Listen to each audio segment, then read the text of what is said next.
नमस्कार। कोरोना काल की इस घड़ी में Prakash model senior secondary school Pilibhit की तरफ से ऑनलाइन क्लास में आपका हार्दिक अभिनंदन है। आज हम शुरू करने जा रहे हैं कक्षा 6 की गणित और सबसे पहले हम शुरू करेंगे इसका अध्याय नंबर 2 और प्रश्नावली 2.1। तो इसमें देखो अपनी शुरुआत करते हैं।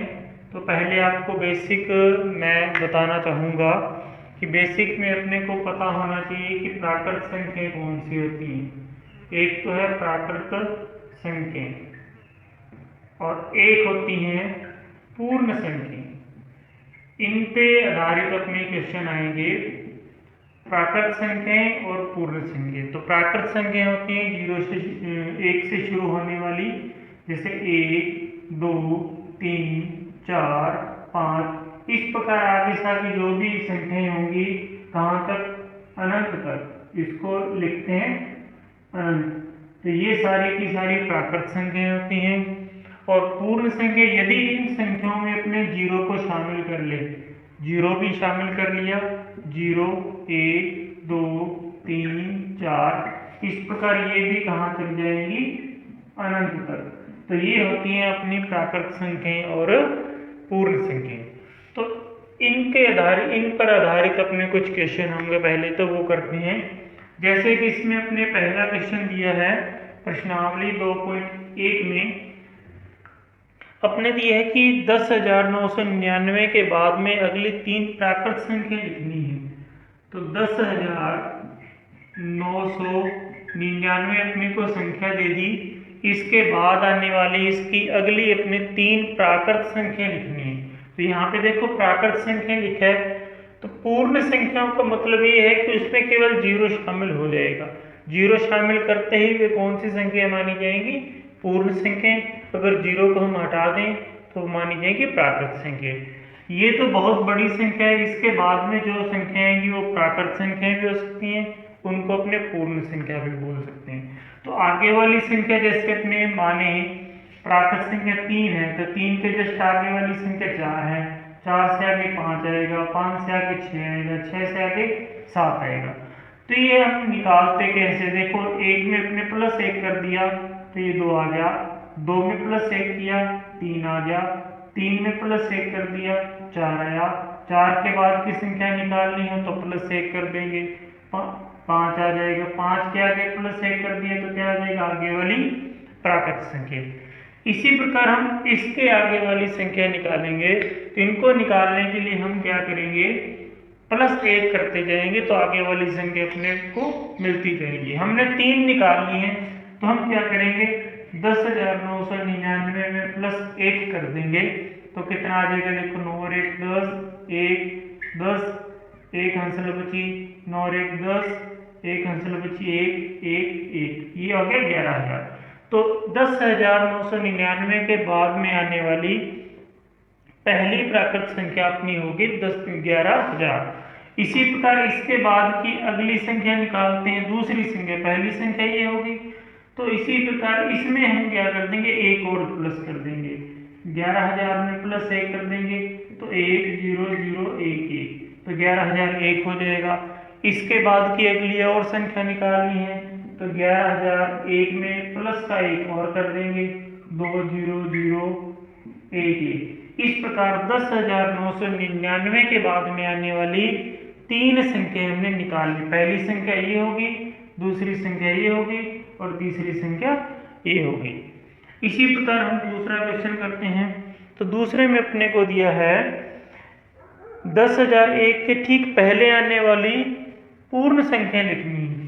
अपने को 10,001 एक संख्या दे दी, इससे पहले आने वाली पूर्ण संख्या लिखनी है।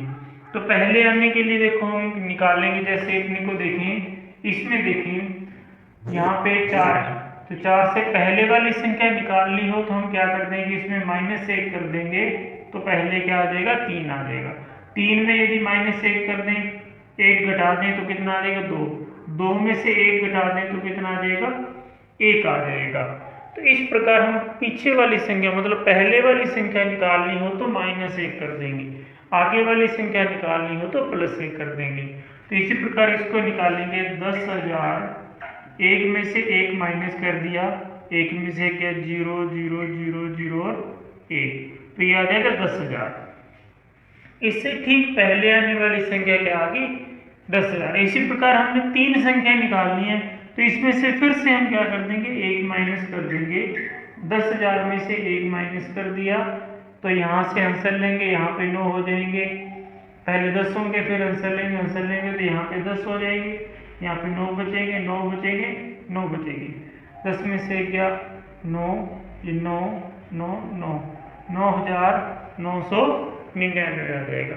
इससे ठीक पहले वाली संख्या निकालनी है, तो हम क्या करेंगे, इसमें से फिर एक क्या कर देंगे, माइनस कर देंगे, ये रहेगा 8 9 9 9। इस प्रकार हम ठीक पहले वाली संख्या आसानी से निकाल सकते हैं। आगे हम क्वेश्चन नंबर 3 करते हैं। तो 3 में देखो हमें दिया है सबसे छोटी पूर्ण संख्या कौन सी है। तो सबसे छोटी पूर्ण संख्या हमें लिखनी है, तो हमने अभी यहाँ पे किया है प्राकृत संख्याएं और पूर्ण संख्याएं। तो सबसे छोटी पूर्ण संख्या कौन सी है, तो हमें पता है कि पूर्ण संख्या 0 से शुरू होती है, तो 0 1 2 3 4 से लेकर अनंत तक। तो सबसे छोटी पूर्ण संख्या क्या होगी, 0 हो जाएगी। तो सबसे छोटी पूर्ण संख्या हम क्या लिख देंगे, 0, ये हो जाएगी।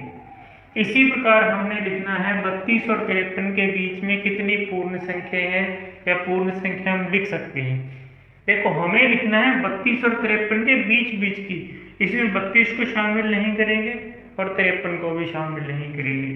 तो जैसे मान लो 32 के बाद में अगर 33 34 35 36 37 38 39 40 41 42 43 44 45